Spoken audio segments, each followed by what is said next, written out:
ओव्हिस kitchen या recipe चॅनलमध्ये तुमचे स्वागत आहे. तर आज आपण ना चक्क वाटाण्यावरती रवा टाकून अतिशय भन्नाट असा पदार्थ करणार आहोत, जो की थंडीमध्ये ना सगळ्यांनीच केला पाहिजे. कारण की खूप जास्त वेगळा आहे, युनिक आहे. आणि बाजारात ना आता खूप सारा मटारसुद्धा आलेला आहे. त्यामुळे प्रत्येकजण किंवा प्रत्येकाच्या घरामध्ये मटार तर नक्कीच अवेलेबल असतो. त्यामुळे प्रत्येकाने ही रेसिपी केलीच पाहिजे. करायला खूप जास्त सोपी आहे, झटपट बनणारी आहे आणि खायला तितकीच जास्त चविष्ट आहे.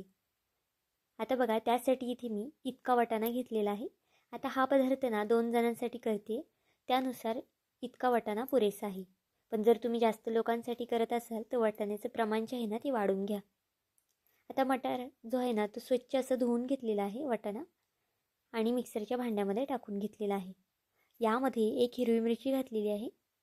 जर लहान मुलांसाठी करत असाल ना तर हिरवी मिरची नाही घातली तरी चालेल, किंवा मग तुम्हाला जर तिखट आवडत असेल तर मिरचीचं प्रमाण वाढू शकता. 2 ते 3 लसणाच्या पाकळ्या सोलून घातलेल्या आहेत. कोथिंबीर घालून घेतलेली आहे थोडीशी. अर्धा चमचा जिरं घालायचं आहे. आणि आता यामध्ये आपल्याला पाणी घालून घ्यायचं आहे. पाणी टाकून आपल्याला याची छान अशी बारीक फाईन पेस्ट करून घ्यायची आहे. जितकं तुम्हाला बारीक वाटता येईल ना अगदी तितकं बारीक वाटून घ्यायचं आहे. पाहू शकता, अगदी बारीक अशी पेस्ट करून घेतलेली आहे. ज्या पद्धतीने अद्रक लसणाची पेस्ट आपण करतो ना, अगदी तशीच पेस्ट आपल्याला इथे करून घ्यायची आहे. आता इथे ना आपल्याला बारीक रवा वापरायचा आहे. जर तुमच्याकडे जाड रवा असेल ना तर तो रवा तुम्ही मिक्सरच्या भांड्याला फिरूनसुद्धा घेऊ शकता, म्हणजे तो बारीक होईल. पण बघा, मी 1 वाटी इतपत बारीक रवा घेतलेला आहे. जर चमच्याने मोजले तर 3 चमचे इतपत रवा आहे. एक बटाटा घेतलेला आहे मीडियम आकाराचा. उकडून बटाटा घेतला आहे आणि त्यानंतर तो बटाटा आपल्याला किसून घ्यायचा आहे किसणीने. जर तुम्ही हाताने स्मॅश केला ना तर त्याच्यामध्ये गाठी वगैरे राहतात, त्यामुळे शक्यतो बटाटा किसून घ्यायचा आहे. आता बटाटासुद्धा आपला उकडून किसून झालेला आहे. तोपर्यंत एका साईडला गॅसवरती एक कढई तापत ठेवलेली आहे. कढईमध्ये अर्धा पळी इतपत तेल घालून घ्यायचं आहे. बघा, तेलाचं प्रमाण ना या पदार्थाला आपण अगदी कमी केलेलं आहे. जितकं कमी तुम्हाला तेल वापरता येईल ना तितकं कमी तेलाचा इथे वापर करायचा आहे. तेल तापलं की त्यामध्ये पांढरे तीळ घालायचे आहे. पांढरे तीळ आवर्जून खा, कारण की थंडीमध्ये पांढरे तीळ नक्कीच शरीरासाठी चांगले असतात. आता बघा, पांढरे तीळ छान तडतडले की यामध्ये आपण जी पेस्ट करून घेतली होती ना मटारची, ती घालून घेऊया. गॅस इथे मीडियम ठेवायचा आहे. जास्तसुद्धा फास्ट गॅस करायचा नाही. जर तुम्ही फास्ट गॅस केला ना तर मटार खाली चिटकू शकतो, म्हणजे त्याची जी पेस्ट आहे ना ती खाली लागू शकते. आणि आपल्याला आता हे सतत हलवत राहायचं आहे. अगदी याच पद्धतीने अधेमध्ये हलवत हे छान असं शिजून घ्यायचं आहे. वाटाण्याचा कच्चापणा जास्तोपर्यंत ना आपल्याला हे परतून घ्यायचं आहे. तर इथे बघा, 1 ते 2 मिनटं हे परतून झालेलं आहे. त्यानंतर यामध्ये चवीनुसार मीठ घालूया. सुरुवातीला बघा, बॅटर जे आहे ना ते बऱ्यापैकी पातळ होतं आणि आता थोडं थोडं घट्ट होत झालेलं आहे. म्हणजेच आपला जो वाटाणा आहे ना तो सुद्धा छान शिजलेला आहे आणि त्याचा कच्चेपणासुद्धा गेलेला आहे. त्याचबरोबर यामध्ये आपल्याला बटाटा घालून घ्यायचा आहे. जो आपण उकडून किसून घेतला होता ना तो एक बटाटा आपण यामध्ये घालून घेतलेला आहे. जर तुम्ही 1 वाटी मटार घेत असाल ना तर त्यासाठी 2 लहान बटाटे घेतले तरी चालेल, किंवा मग 1 मोठ्या आकाराचा बटाटा घेतला तरी चालेल. आता बटाटा आणि जी मटारची पेस्ट आहे ना ते दोन्ही आपण छान असं मॅश करून घ्यायचं आहे. बघा, अगदी एकजीव करून घेतलेला आहे. आता यामध्ये पाणी घालून घ्यायचं आहे. जितका तुम्ही रवा घेतला आहे ना तितकंच इथे तुम्हाला पाणी घालायचं आहे. जास्तीसुद्धा पाण्याचा वापर इथे तुम्हाला करायचा नाही आहे. तर बघा, मिक्सरच्या भांड्याला थोडीशी पेस्ट लागलेली होती, त्यामध्येच मी थोडं पाणी घातलेलं आहे आणि ते पाणी यामध्ये घालून घेतलेलं आहे. त्यानंतर आपण जो रवा घेतला होता ना 3 ते 4 चमचे, तो रवा यामध्ये घालून घ्यायचा आहे. रव्याचं प्रमाण इथे तुम्ही तुमच्या आवडीनुसार वाढूसुद्धा शकता. जर तुम्हाला याच्या दुप्पट रवा घालायचा असेल ना तर तुम्ही पाणीसुद्धा त्याच्या दुप्पट घाला. आता बघा, छान असं मिक्स करून घेऊया. रवा घातल्यानंतर गॅस शक्यतो स्लो ठेवा. जर तुम्ही फास्ट गॅस केला ना तर रवा लगेच खाली लागू शकतो. त्यामुळे गॅस आपल्याला अगदी स्लो ठेवायचा आहे. आणि यामध्ये कोथिंबीरसुद्धा घालून घेतलेली आहे. कोथिंबीरीने सुद्धा या पदार्थाला ना छान अशी टेस्ट येते. आता बघा, सगळं छान असं मिक्स करून घेऊन यावरती झाकण ठेवून आपल्याला 1 ते 2 मिनटासाठी फक्त वाफ काढून घ्यायची आहे. झाकण ठेवल्यानंतर सुद्धा गॅस बारीक आहे, अजिबातच गॅस फास्ट वगैरे केलेला नाही आहे. बघा, आपलं जे पीठ आहे ना ते आता बऱ्यापैकी घट्ट झालेलं आहे. जर तुम्ही पाण्याचं प्रमाण, रव्याचं प्रमाण अगदी एकसारखं घेतलं ना, तर तुमचं पीठ अगदी परफेक्ट होईल. तोपर्यंत आपण इथे एक चटणी करून घेणार आहोत. खरं तर ही चटणी ना करणं ऑप्शनल आहे, पण जर चटणी सोबत असेल ना, तर नक्कीच ह्या पदार्थाला अजून जास्त छान अशी टेस्ट येते. पुदिना घेतला आहे मूठभर इतपत. स्वच्छ असा धुवून घ्यायचा आहे पुदिना आपल्याला. आणि जितका पुदिना घ्याल ना, तितकीच तुम्हाला इथे कोथिंबीर घ्यायची आहे. कोथिंबीरसुद्धा बघा छान अशी धुवून घेतलेली आहे मी. पुदिना आणि कोथिंबीर दोन्ही आपल्याला मिक्सरच्या भांड्यामध्ये टाकून घ्यायचं आहे. त्याचबरोबर इथे एक हिरवी मिरची घेतलेली आहे. तिखटाचं प्रमाण इथे तुम्ही तुमच्या आवडीनुसार कमी किंवा जास्त करू शकता. अगदी थोडासा आल्याचा तुकडा घातलेला आहे मी. जास्तसुद्धा आलं घालू नका, नाहीतर मग त्याची टेस्ट एकदम वेगळी येते. त्यामुळे अगदी थोडंसं आलं घालायचं आहे. एक 3 ते 4 पाकळ्या लसणाच्या घालायच्या आहेत सोलून.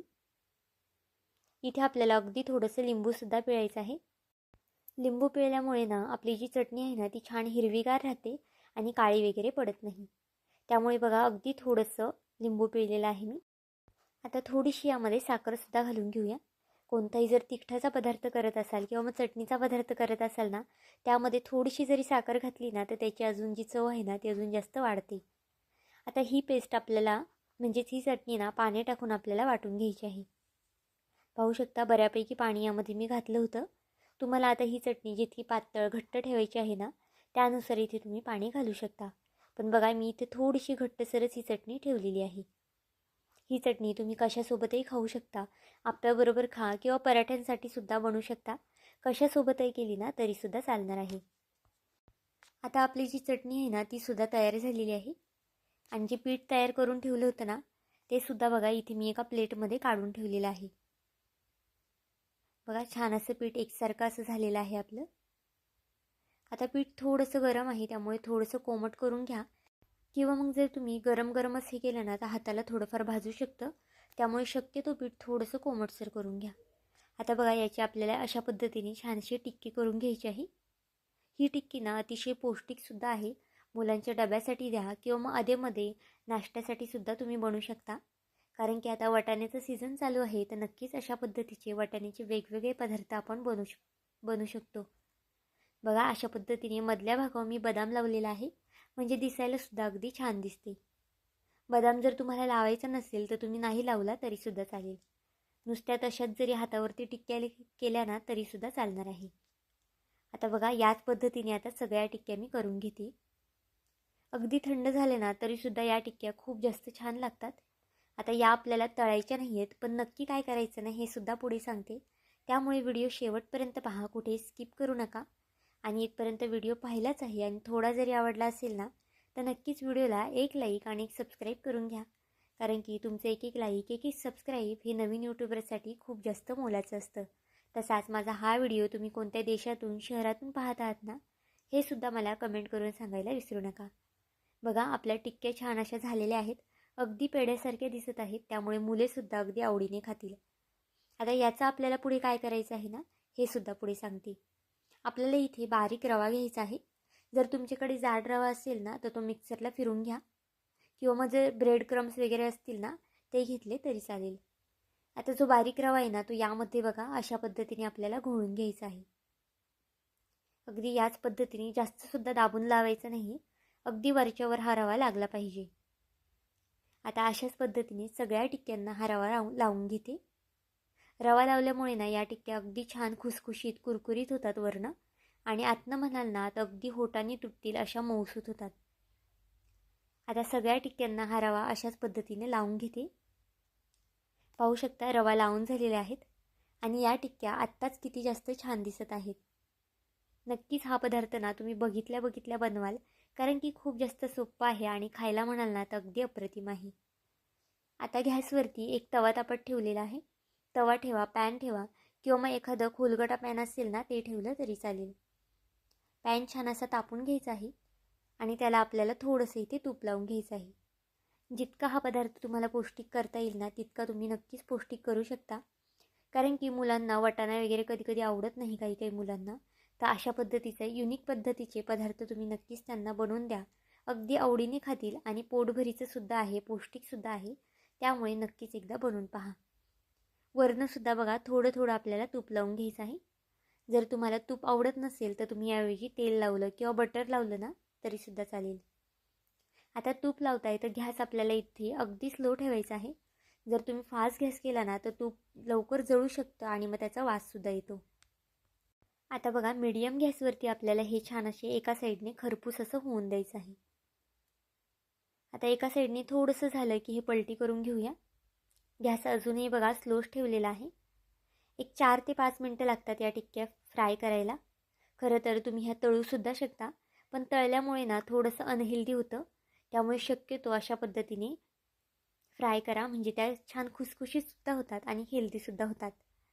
आता बघा दोन्ही साईडने छान खरपूस रंग येतोपर्यंत मी हे फ्राय करून घेते. बघा छान गोल्डन रंग आलेला आहे रव्याला.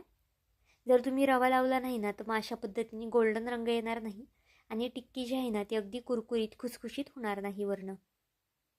पाहू शकता आपल्या टिक्क्यांचा रंग छान चेंज झालेला आहे. आता एका प्लेटमध्ये काढून घेऊया. बघा अगदी सुंदर दिसत आहे आणि त्याबरोबर अशा पद्धतीची पुदिन्याची चटणी असेल ना तर ही टिक्की खायला अजून जास्त अप्रतिम लागते. किंवा मग तुम्ही चहाबरोबर सुद्धा अशाच नुसत्या खाल्ल्या तरी चालतील किंवा मुलांच्या डब्यासाठी दिल्या ना तरीसुद्धा चालेल. नक्कीच एकदा हा पदार्थ बनवून पहा, तुम्हाला खूप जास्त आवडणार आहे. आणि आजची ही झटपट पौष्टिक रेसिपी तुम्हाला कशी वाटली मला हे कमेंट करून नक्की सांगा. आणि चॅनलवरती नवीन असाल तर चॅनलला एक लाईक आणि एक सबस्क्राईब करायला विसरू नका. पुन्हा भेटूया आपण अशाच एका नवीन व्हिडिओमध्ये. तोपर्यंत बाय.